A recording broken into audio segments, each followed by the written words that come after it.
Welcome, everybody. We're delighted to have you with us today. This is the 11th of March of 2023.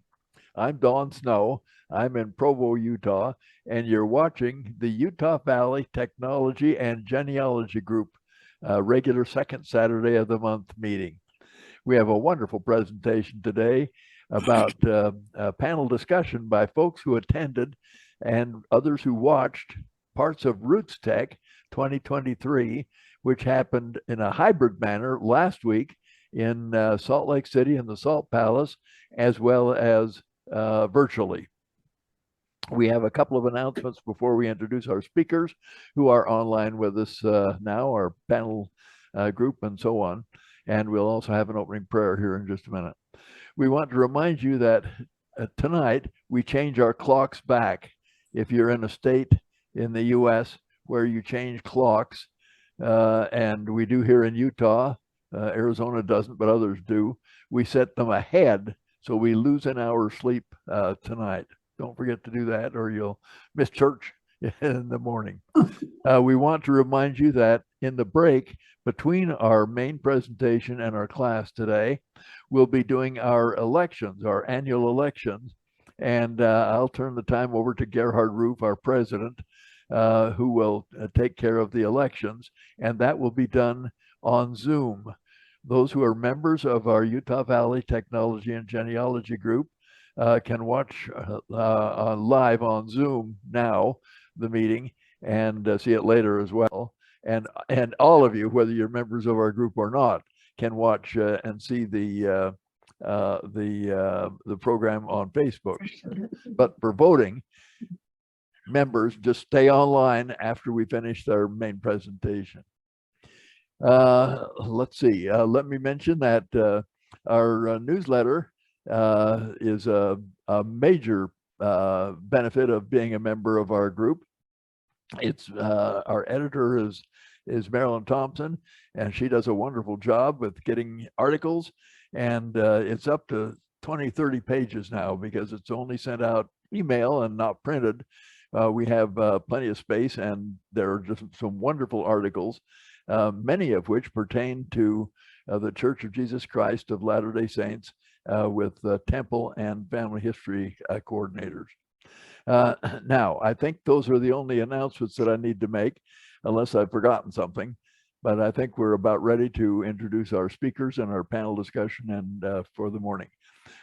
Before I do that, let's have our opening prayer, which we standardly do. And I've asked Jerry Castillo, who's actually on our board and in charge of our membership.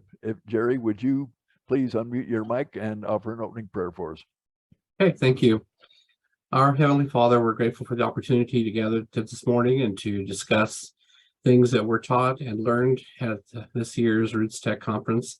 We're grateful for those who are attending with us on Facebook and on our Zoom meeting, and pray that all may benefit from the discussion that we will have, and that things not known before may be learned today. These things we pray for humbly in the name of thy Son, Jesus Christ. Amen. Amen. Thank you. Thank you very much. Now, we have today discussions about RootTech. At least two of our folks, and probably others, attended in person. I did not, and Gerhard did not, but some of the others did. In fact, the two who are our main presenters today did. Laurie Castillo, she's the first vice president of our organization, and Rayanne Melick, who's our financial officer. And those two are going to give us, they're kind of lead the discussion, tell us what they learned and information about it. They're both prominent genealogists and top-notch speakers. They both teach many classes at BYU, at the Family History Library at BYU, at all the different conferences. Laurie has expertise in many different areas in the world, and well, read their on the blog. On our blog, we wrote their bios, and you'll find all kinds of good information about what they do and how to get in touch with them on there. You can always get in touch with them via our UV Tag group as well. Rayanne has an interest in particularly in Eastern European genealogy, and she's the registrar for the Eastern European group, and has, if you need anything about Eastern European, Ukrainian, Moldova, half a dozen other countries over there, she's the one to talk to. And both of these are wonderful presenters and information, have information for us. Now we're going to turn the time over to Laurie to start with, and they will conduct the meeting for the first hour. And after 11, we'll have a break. And if you're on Zoom, stay on Zoom. If you're on Facebook, you'll have to drop off and log back on again. And by the way, we'd be interested to know where you're from. If you're, just send a note to or make a comment on Zoom or on Facebook, where you're watching us, our group from. If you're watching it live, if you're watching this in 6 months from now, then we don't need to know that. Laurie, let's turn the time over to you right now. Okay.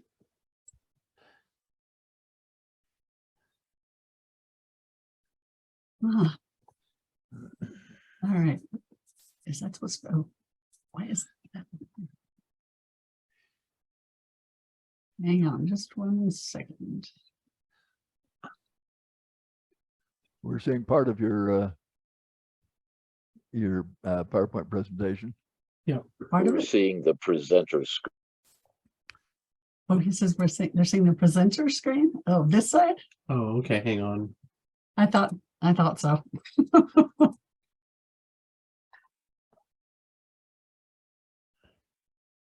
Are you in Hawaii? Where are you? I wish, but I was born in Santa Monica by the beach in California. And so any chance I get to even pretend I'm at the beach, I will do it. That's perfect. Okay, here we go.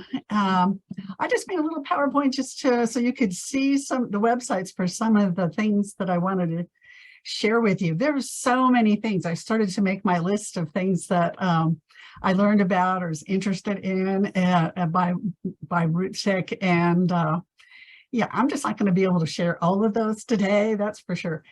But the first thing I'd share is if you go to RootTech in person, be sure you take a coat, a good one, dress in layers. I've never been more cold indoors than I was there in the expo hall. It's a big concrete room, you know, and with about, it seems like 100-foot ceilings. And so they're, you know, and there were less people there this year than I've ever seen, because, you know, it was because of its dual nature, I think. And so there weren't as many people there helping to keep the room warm. So just keep in mind, dress in layers, don't be sorry. Okay.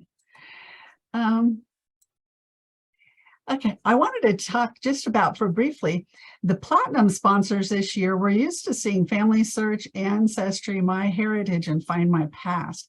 Find My Past had a presence there, but they were not a sponsor. They were not at one of the large tables. I found that interesting based on some other things that I've seen happen with them. I don't know how they're doing financially. But the new kid on the platinum sponsor block was Storied, which is some kind of it's a, you know, saving your stories and your pictures and that kind of thing. I think it's comparable to what we've seen with the program Storyworth, where I think they send you ideas to write about, like Storyworth. My husband has Storyworth, and every week they send you a little prompt, and then you write about that little prompt, and then the next week you get another prompt, and then at the end of the year, now I don't know about Story, but with Storyworth, I've heard people say it's comparable, and then at the end of the year you print a book.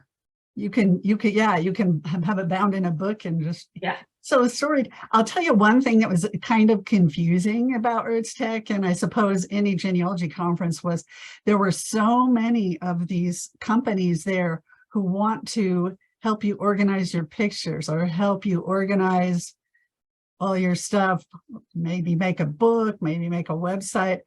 And after a while, I gave up in that short of a time trying to figure out which one had which features and which one might be the most useful to me. The nice thing about this is that all of the they had people who were there in person in the expo hall, but then they also had an electronic version of that where people could post information about their companies. And Rayanne will talk more about this in the second hour, but I found that these sites, like what you're seeing here is me clipping a piece of the screen off of that of RootsTech, and you can just click on these and then they take you to their page or their information about whatever they can do. And I thought, well, it'd be easier for me to compare them and do that at home on my own time. And that's all still up, so you didn't miss a thing there. Okay. As far as, it's always nice to be able to talk to people in person and ask questions, but that, they gave you both options there. These are the gold sponsors, Family Tree DNA and Mylio Photos. So all you have to do is just click on these, either on the icon anywhere in this box, and it'll take you to more information about those. And they were really helpful this year because they have little videos recorded that explain what their sites offer. These were the bronze, some of the bronze. I think these are all the bronze sponsors right here. So you can see what that looks like. BYU had quite a presence. Rayanne and I were there as part of that. And lots of candy. Yes. And you know what? We had the game there at our table where you could, spin the, what do you call that? The spinner, and you couldn't lose. Everyone was a winner. So it was fun. One of the things I enjoyed at the BYU table was just being able to talk to people. I saw Rayanne out working the crowd. I was doing that too. We were talking to people while they were waiting in line to twirl the spinner, the wheel, and ask them if they knew about what we have to offer through the BYU. I guess it's the process of having the name changed, but it's what we currently call the BYU Family History Library. It's embedded in the Harold B. Lee Library at BYU, Brigham Young University. And it's the second largest family history center in the world. It's not talked about a lot, but it's enormous in its capacities, and it has things that none of the other family history centers have because it's embedded in a university library. It has all of those things that a university library contains, special collections, and a whole bunch of paid websites, premium websites that you can use for free, including the kind that you cannot get a personal subscription to. You can only use through an institutional subscription at a library. So, not that I'm proud of it at all, okay. But we do have a lot to offer, and through our website, there are several hundred videos there that can be watched for free. 24 hours a day. So if you just Laurie, can those websites be used other than in the library by people who have library card from there? No, You have to go there. there are certain of the family history premium sites that it doesn't matter who you are, you have to be in the building or actually in the family history center library in order for those to work. So, yeah. Okay, so one of the things that I really was kind of interested in was a kind of a group that's kind of new. It's a husband and wife team. She's the genealogist, he's the computer guy, and it's called sitebuilder.com. And I kind of urge you to take a look at that. It's they're Australian. What they have done is invent it's in development, but it's usable already. It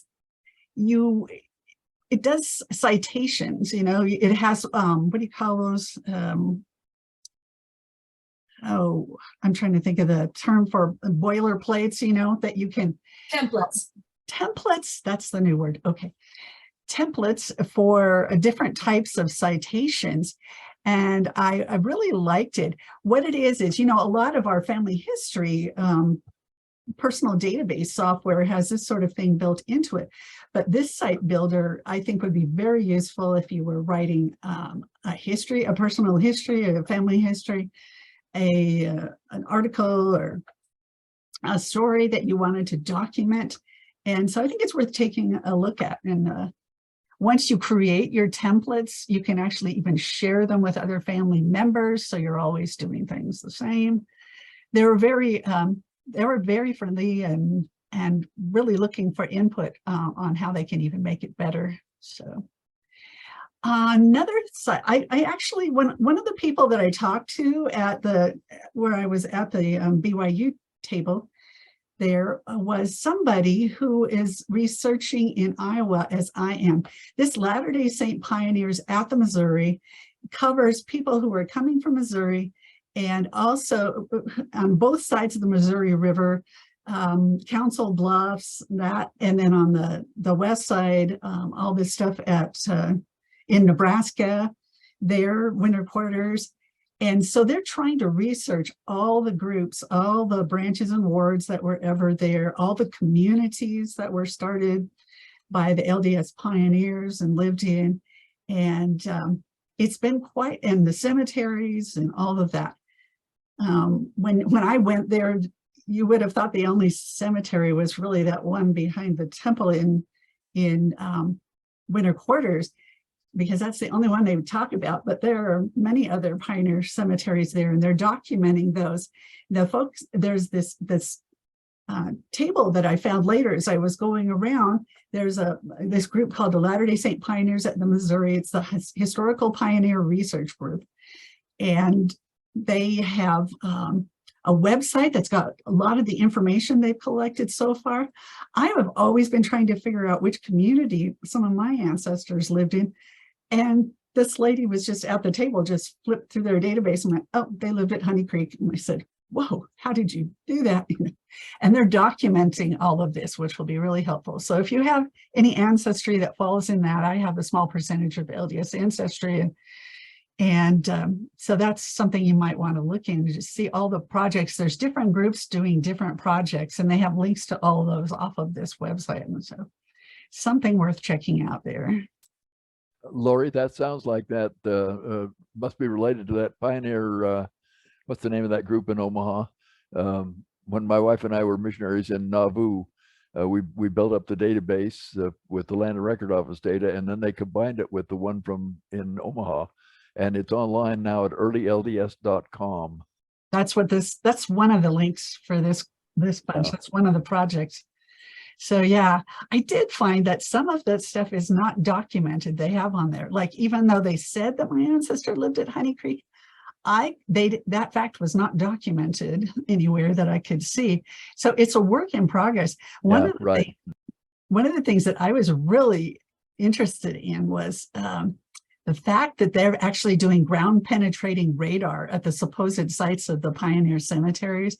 And they've actually been able to prove that people are or are not where they were said to be using this ground penetrating radar. And they're working on more of that. They have a lot of that process still going on. So I'm looking forward to seeing more there. So that was early LDS, early Latter-day Saints there, that first screen I showed you. And this one's the Winter Quarters Project, which I had seen before, but is further developed now. And you see this map with all the little red dots on it. That's all the different communities that they're documenting. And you can see their links here, Winter Quarters Home, Pioneer Settlements, deaths, cemeteries. They have some good links. They have maps, they have videos. So, and check that out. I don't know why I'm going that way. Okay. Well, another one that interested me was ephemera search. And this is an online database of old mail, postcards, and letters. And they say that we're on a mission to digitize the world's old postcards, letters, telegrams, and other ephemera, so genealogists can search for their ancestors' correspondence. And they said it's searchable either by name or by address. And you would go, well, how do I, most of us who've done any genealogy at all realize you can get your ancestors' address from the census or from city directories, those kinds of things. There are a number of ways to acquire their address. And so they already have some things up, and if you have a collection of ephemera, postcards, those kinds of things, they would love to come and scan those for you and add it to the collection here. So I thought that sounded interesting. And then there's this other one called artifacts, but you notice the A is missing from it. So anyway, that their motto is got stuff, we all do. And you know, this was a common theme through a number of the booths that I saw there was people realize that we've got stuff and some of us are feeling overwhelmed about it, right? You know, I think I'm in the process. I'm in the middle of my stuff. Thank goodness you can't see my office at the morning or you'd know I was deep at it. But so, you know, their service is to help you handle your stuff in a responsible kind of a way. So how it works is, you know, you pick out one of your objects, you take a picture, you add the story to it, you upload it, you know, so you're creating a database of your stuff that can be shared with people. And, you know, that just sounds pretty darn interesting and not too complicated. And so they tell you, here's the 5 things they'll help you do: be organized, connect, declutter, and downsize. Remember always and prepare. So they've got things you can click on there to find out more about it. Another one that I saw that had that was interesting to me was we've all been wondering, I think, about the testing of other things besides our own personal DNA. Like, how could we recoup the DNA of people who are no longer alive, who we wish we could test, you know? And we've heard the rumors about envelopes and postage stamps that may have been licked, et cetera. So keepsake DNA, it's still pretty darn expensive, but I liked finding out about how they're doing and what they can do. And these are the kind of things, you know, that they suggested that they have had success working with, of all things. So some of those might be things we hadn't considered before. We all just think, oh, I don't have any envelopes or whatnot. Or dentures hanging around in your Yeah.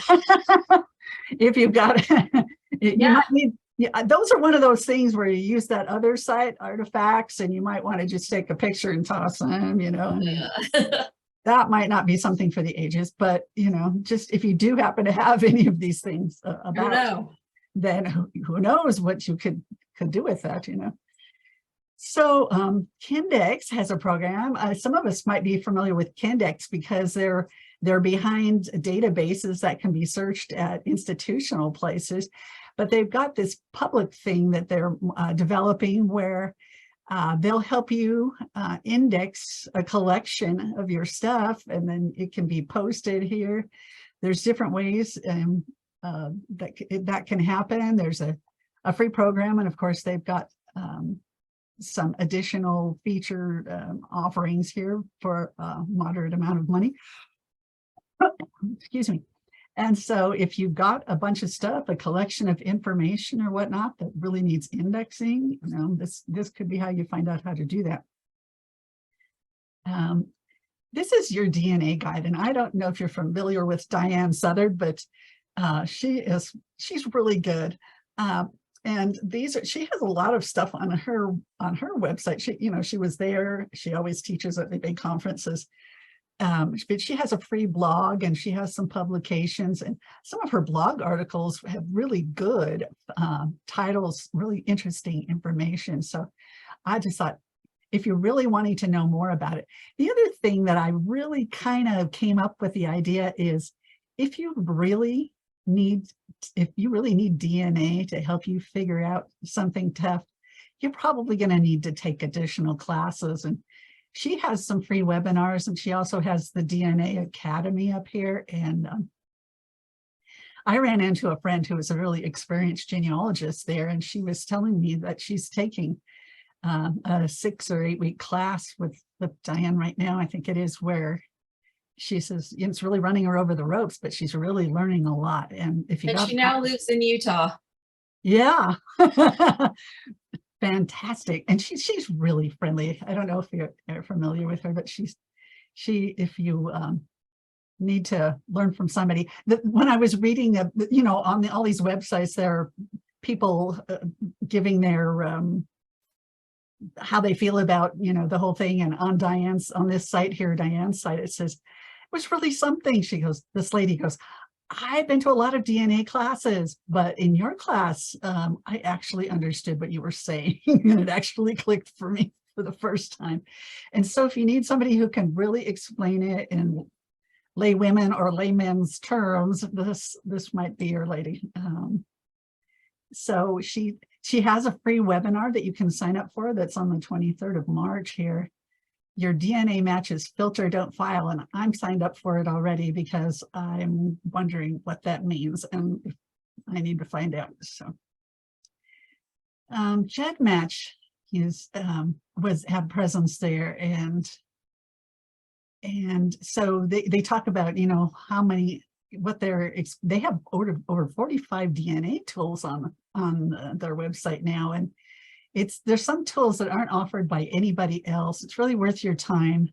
They have education materials up here, you know, all kinds of things that you can use there. Most of those tools are free, and so I'd really recommend that if you get with them and find out more about that. You can, what these pictures are, or these icons below, are they can take any, and if you've tested with any or all of these people, you can upload your stuff there and compare it, and it's really nice. It's a way to compare with people who tested on different platforms than you have. I like Collectionaire is another tool for family history archivists who are trying to handle their stuff. But what Collectionaire does is you don't store anything on Collectionaire. That's not their point. What they do is they help you link up to where they said, you know, there are certain platforms that are better for pictures and certain for stories and this and that. And they said, we're not trying to take away from any of those. But what this is a hub where you can link to all of your stuff wherever it is. You don't have to move anything. And I was like, oh, hallelujah. Who isn't tired of moving their stuff around? Okay. So if that sounds appealing to you, if you've got different stuff in different places, but you want to make it easy for your family to look at it all in one stop, that's the purpose of Collectionaire. So I thought, hallelujah, somebody is, and they have a 3-minute introduction, and there was another one, a 4-minute video about some of their services that you can run into. So worth finding out about. Okay. I am really pleased with Reclaim the Records. They haven't been around for very many years, but what they decided to do was to, well, it turns out that a lot of records are supposed to be public records, you know, a lot of the birth, marriage, death records and so on, they're supposed to be public records, but different states and different institutions have found different ways to trap them and then charge us money to see what is supposed to be free public access material according to the law. So this bunch decided to just start suing people, and it's working out marvelously. If you've heard anything about them, they've freed up a lot of records from New York City, from Missouri, from New Jersey. So if you go to this website, you'll be able to see what they're up to, and even make a donation to support their efforts if you so choose. But they tell you not only what has been released and where it is, and what they're working on now, what's still in litigation. And so I really enjoyed that. They've got a presentation online that you can see that tells you a little bit more about them by the lady who started the group, Brooke Schreier-Gantz. So, and then this is another group. It's called Records Not Revenue, and this group is particularly, I don't know if you've heard about this, but they're trying to really, really up the cost of citizenship and immigration records, and they're trying to put it up something like, well, right here I think it shows you 269% more than it costs today. They've been foiled once, and they're trying to go for it again.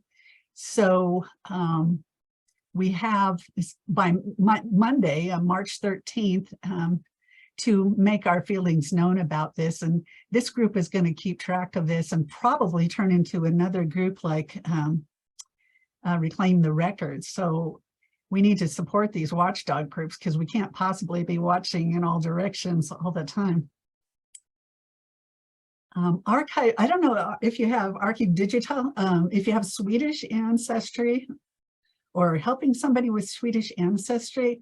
You can see where my red arrow is pointing there. You can actually try this whole thing out, the full subscription thing, for 24 hours. And the nice thing about that is all you do is put in your email address, and you don't have, no credit cards, no nothing, blah, blah, blah.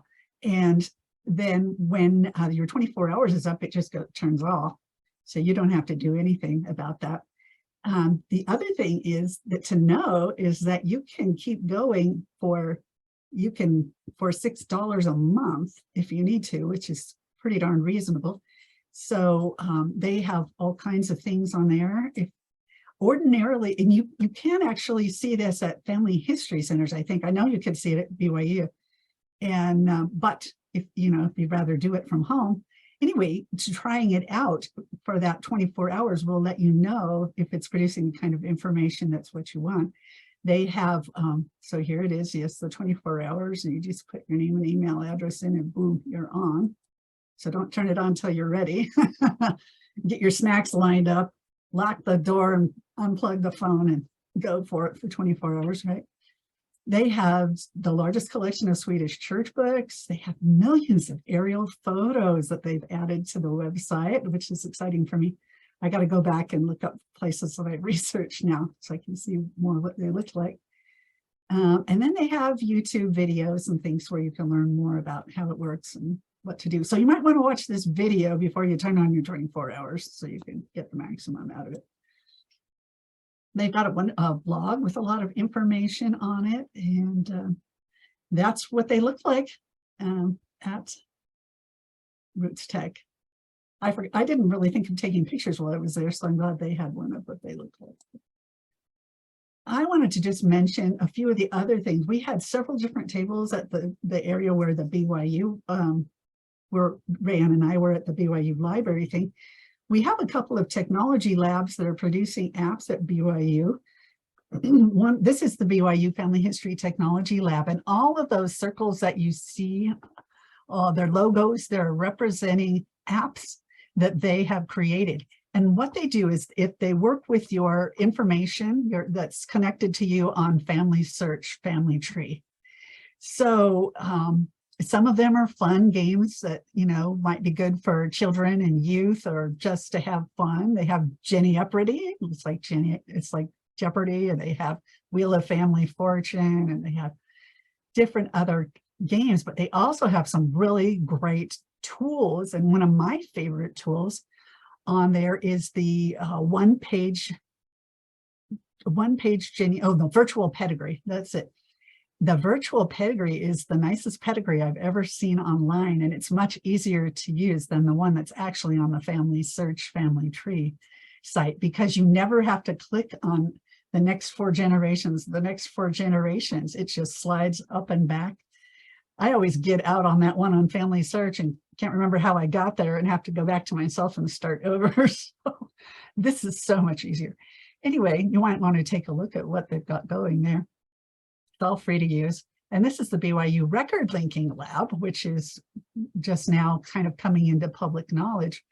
But they're developing tools that link families and individuals across records. They're trying to get more people linked into the tree by going through census records and doing more things. Anyway, they've got videos and learn more to tell you more what they're doing. Of course, they're looking for volunteers, isn't everyone? So, and then this is actually what the the BYU Family History Library page. This is the upper part of the front page to the whole thing, and there's free classes and webinars. You can learn more here. There's virtual help. There's people online. There's people standing by there who can help you all during the week. On Sundays, we don't do that. It's even open 4 to 8 p.m. on Sundays. On Sundays, we don't do that because we're using our broadcasting power to do classes, to broadcast classes in the afternoon on the internet. So you can find out about those here too. So that was just some of the things that I wanted to share about that. Of course, some of my favorite things are, let's see here, get rid of all these messages, just running into people. There was a lady who came up to the table that I was working at there, And I noticed that she had AB on her badge. And I said, is that AB for Alberta? You know? And she said, yes. And I said, well, I have ancestors from Alberta. And she said, where? And I said, Raymond.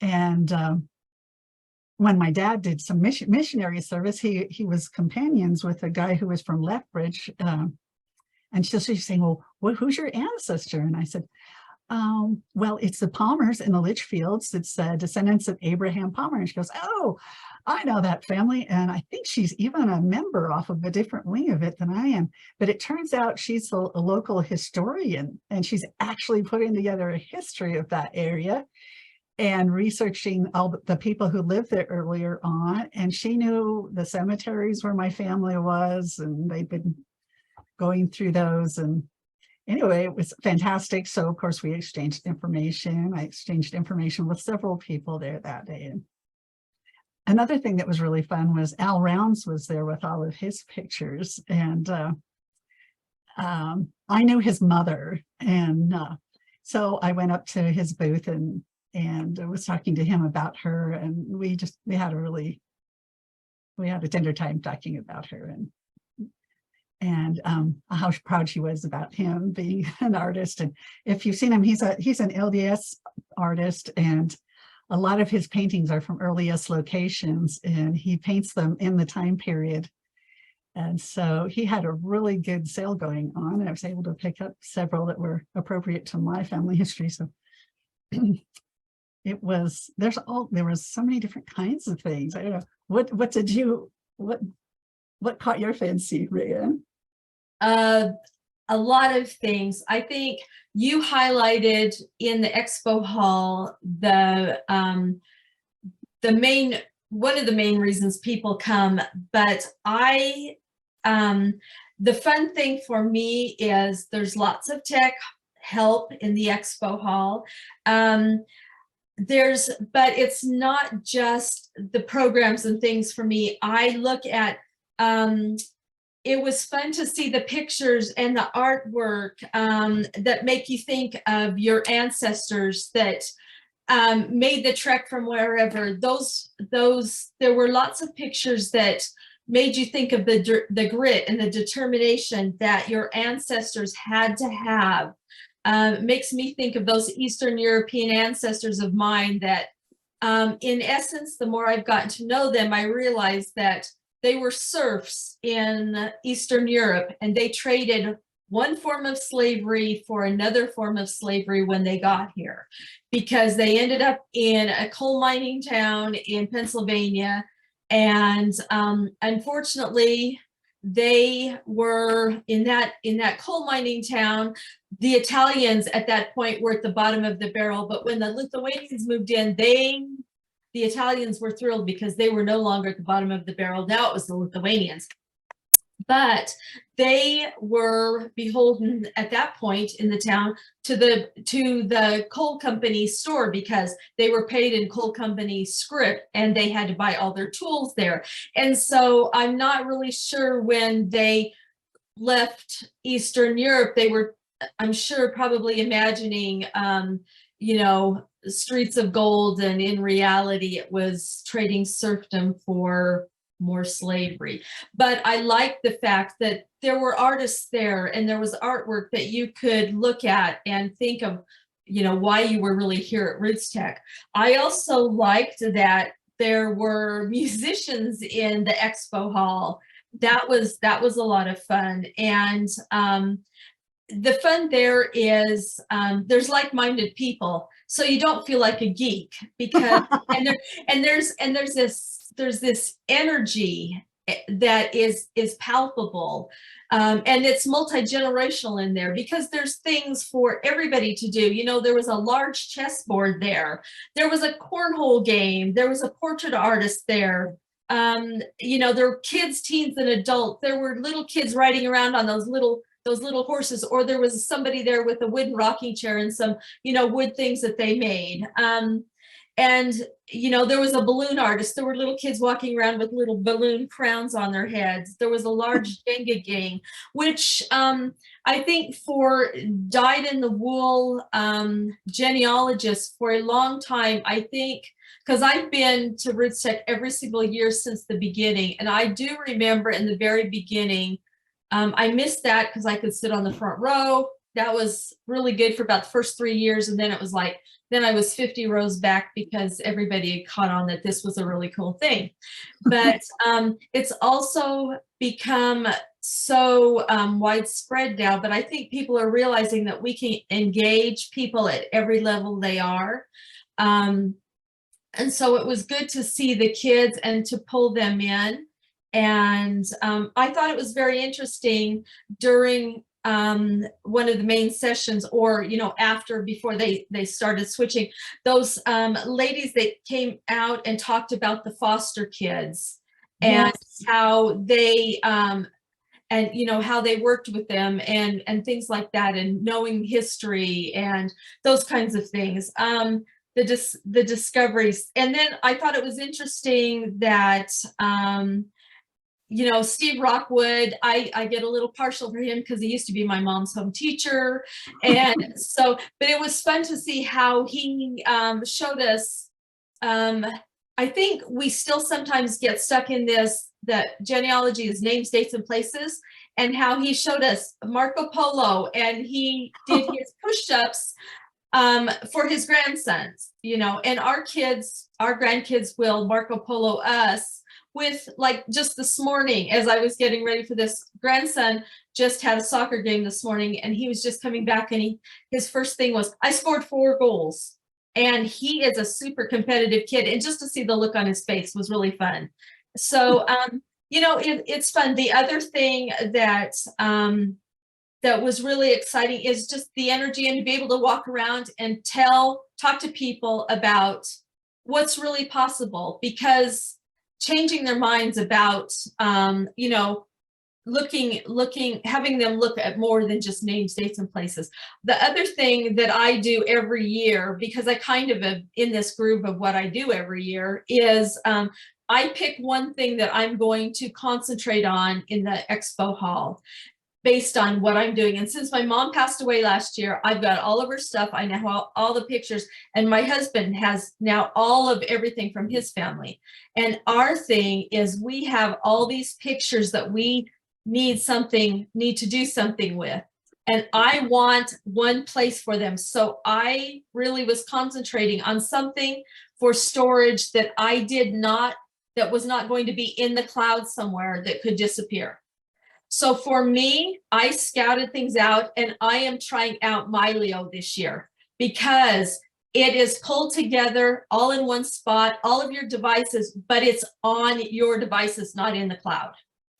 So that's my, and because I have a bookkeeping business, a small bookkeeping business, that's my tech money. And so that's when I need a new computer, or I want to buy something at RootTech.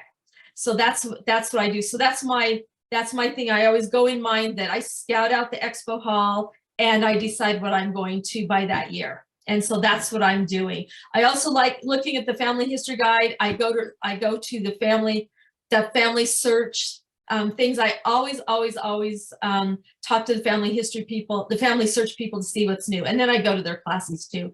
So those are the kind of things, but mostly the expo hall, the energy, the looking at people, the bringing their kids, the smiles on the kids' faces. It's always fun with BYU to handing out candy, reminding people that are local of what's there, and just thinking about where I come from and where I'm going, and the legacy that I'm trying to leave my family.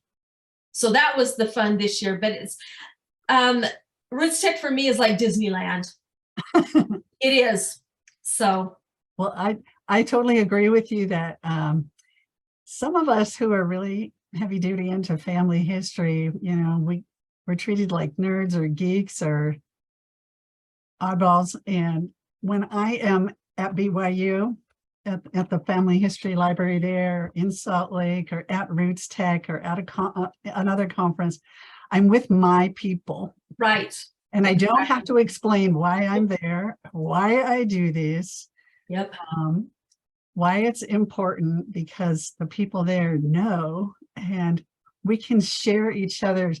You can tell somebody a story of a discovery. And their eyes don't glaze over. No, and they're not, yeah, they are excited for you because they know how that feels, you know? Well, and everybody just remember that family history is the perfect addiction. It's not illegal, it's not immoral, and it's not fattening. Yes, So I like that. there you go. And it's not boring.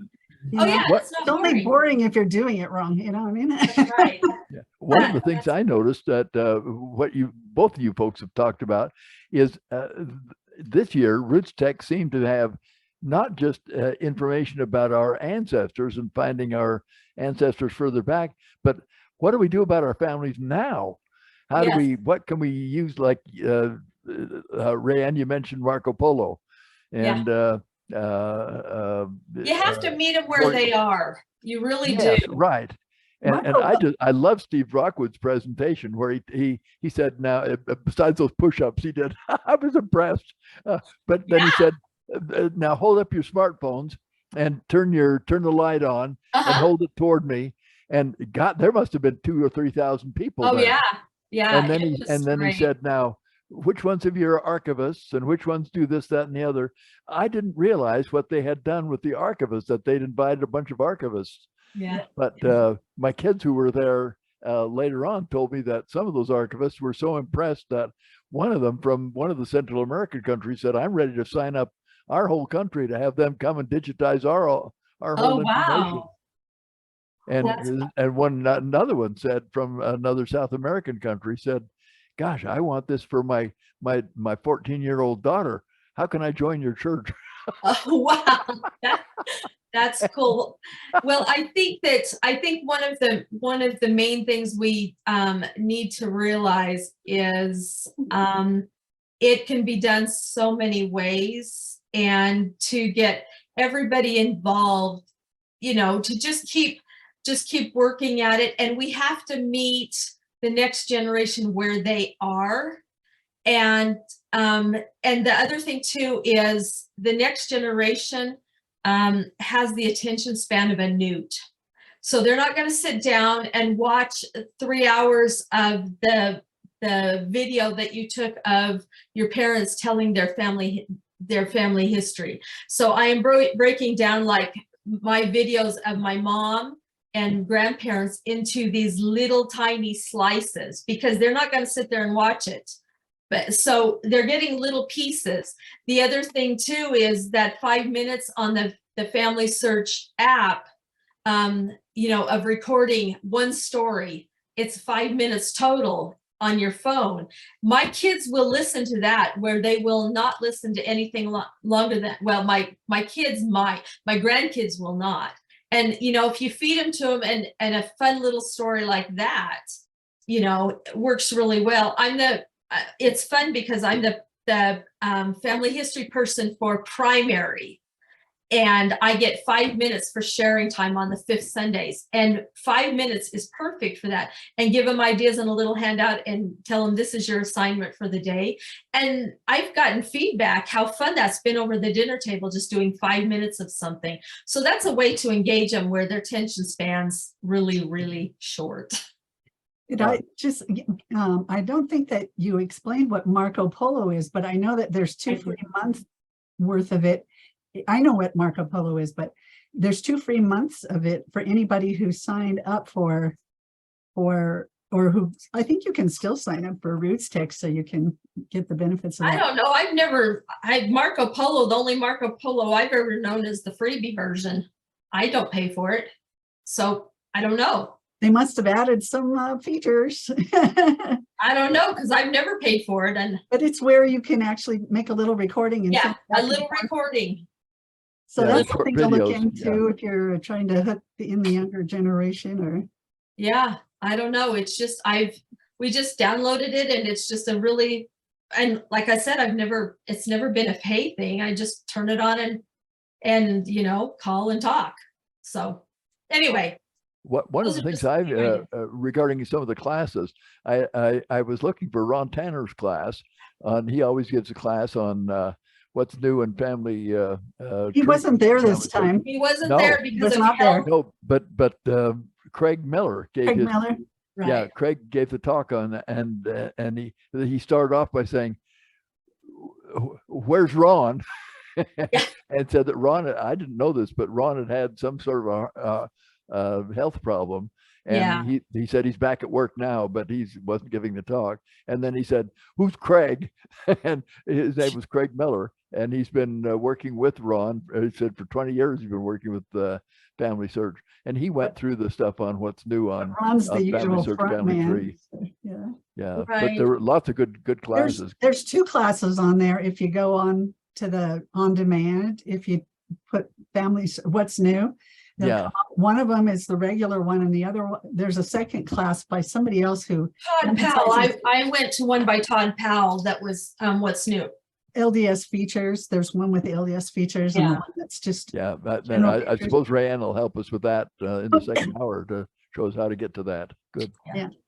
Yeah. So There were several of the keynotes that I was really impressed with. Yeah. Of And the addresses.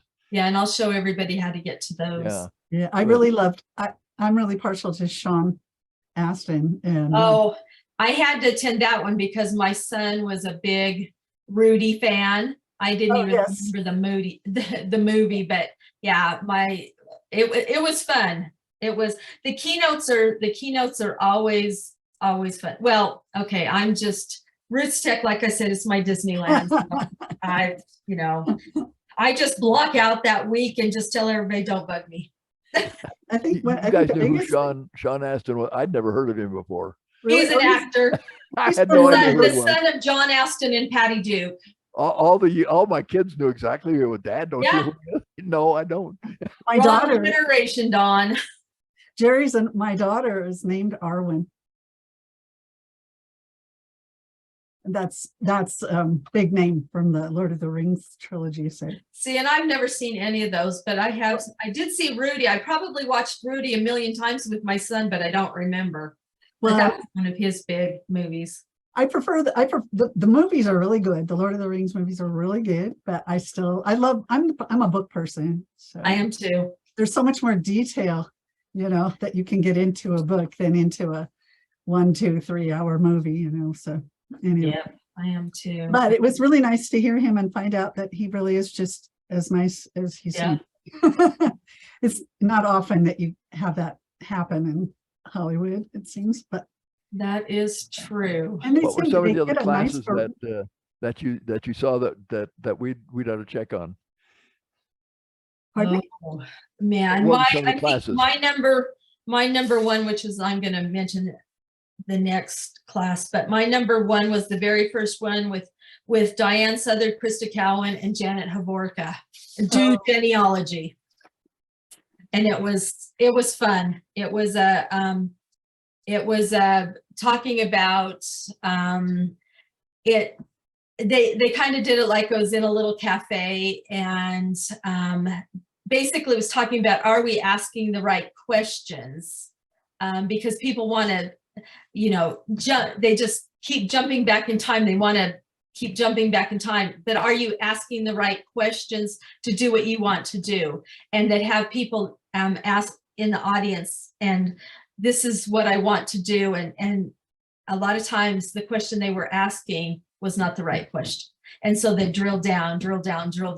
And anyway, it was a good class. It was a great class, actually. Those ladies and a couple of others are working together in a group now to provide training classes. So that's kind of a sample, I think. Yeah. They had a booth too. It's in the They did. Yeah. and Yeah. So that was probably my favorite. But I mean, I have specific ones I always go to. So but that was one of them. Krista Cowan, I usually don't miss any of hers either. It just, what I do, one of the ways to max out a conference, what I ordinarily do is I have a legacy webinar subscription. I do too. And I go through that. And if any of the talks that are being given are already there, then I don't have to go to the next conference. I can do that later. And then that lets me get more that I can't get off of legacy webinar, So now, if I could just talked to Jeff Rasmussen about, because my subscription is always up about Roots Tech time. How come they give them a break for new subscribers, but we don't get a break for long-term subscribers? No, we don't. Well, but once you're a member, you get like 5 or 10% off when you renew, but it's not. Yeah, I know. The 25, it's not the 50% off or whatever it is. Yeah. Yeah. No, but it's a full subscription rate when you renew. The first few years it wasn't. And every know. year at Roots Tech, I would sign up for another year. And I think they finally caught on to the fact that some of us were doing that. And they thought, oh, we need to I know. prevent them from getting such a good deal every year. I know. I know. So, yeah. Oh, well, I guess But it's a really good thing, and I recommend that to it everybody. is. Yeah. It's a conference Legacy. in a Yeah, you know. it is in a subscription. It's a conference in a subscription. And so whenever the thing like that, and we have quite a bank of webinars at BYU and through Roots Tech. And the And Tiger too. What's nice and Legacy Webinar. And so whenever I run into a new place or a new type of record or a new thing that I need to learn about, I can turn to one of these banks of recorded lessons, and they're there. And Yep, that's so true. the thing to remember about Roots Tech is it's not over when it's over. Okay. No, It's It's, here all year round. And when you go through the on-demand library or whatever, you got to watch out, because you can spin down through this year's and be in last year's or the years before. So yep, and I'll mention that too, how Yeah. you look at the years. one day I was looking at it and going, that class wasn't at the conference. And I looked at it and I was looking at like 2 years ago and went, oh, okay. And they are going to be on, they will be up for 3 years. So there you go. Yeah. 3 years. Were there any other classes that did you recommend? Anything else that you saw that we all ought to watch? I've got several on my to-view list right now. Yeah, I do too. I would probably cover, I would recommend all of the main presenters. Those are a definite must see. What's new on Family Search those are definitely a must see. And like and, what's new on Ancestry and what's new on My Heritage, they all, a lot of them had classes. Yeah. like that. The Family Discovery Day for those Latter-day Saint members, Elder and Sister Gong is a must see. Yeah, I thought that was wonderful. Their presentation. Anything with the Help for Leaders and Callings and any of the Latter-day Saint sessions for Latter-day Saints, those are always a must see, because those are help for the callings that you a lot of times don't get in your ward or stake. And then it's just a matter of finding personal preferences with your personal research. Like I'm always looking for Eastern European. It doesn't always show up a lot. Lisa Louise Cook is always good. And Yes, Krista Cowan is always good. Diane Southard is always good. that's her DNA. The legal genealogist, Judy Russell is always really good. The legal Always. genealogist. perfectly prepared and very informative. And oh golly, Oh yeah, and they all start running together after a while. I know. They just go from pillar to post, and it's kind of like, get out of my way, I'm on my way. It's really selfish. Sorry, that sounded awful. Well, I hope you've given just a wonderful overview, I think, of Roots Tech itself and what happened, and the fact that it's still online and will be for the next, did you say 3 years? 3 Rayanne? years. yeah, which means you can still look at 22, 21, and Yeah, the 3 of my classes are on there for the last 2 or 3 years when it was only virtual. They're still on there. Yep. And so good. Well, anything else last minute that we'd have to add in here? gosh. Go next year in person, because it's a lot of fun in person. If you possibly can. Yeah, even if you can But only it's so go big, one day. I just can't get around the old Salt Palace anymore. It's just too big. Yeah, I mean, that is true. It's not possible for everybody. That's why the virtual option it is great if you can't possibly do it. But the energy, if you can at all make it into the Salt Palace, the energy is amazing. And you feel like you're with your tribe. Yeah, that's right. What- And it is fun to see all the people that you haven't seen for so many years. Oh, gosh, I saw visit so there. many people. It was Yeah. great. Wonderful. Okay, any last minute comments before we stop our and go to our break? And Do genealogy. What is it Jeff always says? Life is short. Do genealogy That's first. right. yeah, wonderful. Don, we didn't have any comments online from Facebook. Oh, no comments on but- Facebook. But we Any- did have a broad scope of people who said where they came from.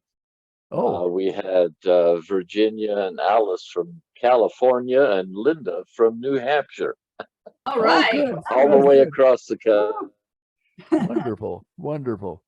All right, well, we'll take a break. We thank you two ladies for your preparation. It's been wonderful and really helpful to us that weren't able to go in person, to have you folks there and represent us and tell us what's going on. Now, we're going to have a break for the next few minutes. Those of you who are on Zoom, who are members of our Utah Valley Technology and Genealogy group, stay on Zoom because we're going to have the election. I'll turn the time over to Gerhard Roof, our president, who you just heard a minute ago, and who will take care of the election. For those of you who are on Facebook, you'll have to log off and then log back on again in about another 10 minutes when we'll start our class. And we're going to have these same two folks do a class for us, and they're going to tell us about how do you navigate the website for the RootsTech. How do you find all this stuff that they've been talking about so that you can keep track of it? Let's see, have I left out anything else that we need to announce before we take our break? I think that's it. So if you're on Zoom, stay on Zoom, and remember that this is being recorded and you can watch it again. It'll be online for the next several months on Facebook, and it'll be on our UV Tag YouTube channel, as well as on our UV Tag website, so that you can watch this again later. Anything else before we stop I the made, recording? I for made a this? little handout, which I didn't post yet. But I'll have my husband post it so it's up during the second hour. So in the second Just- hour, okay, Yeah, that's just good. kind of listed the things that I talked about that I thought were Email it to that would me. be helpful. okay. Okay, anything else that last minute? Okay, if not, then Gerhard, just stop the recording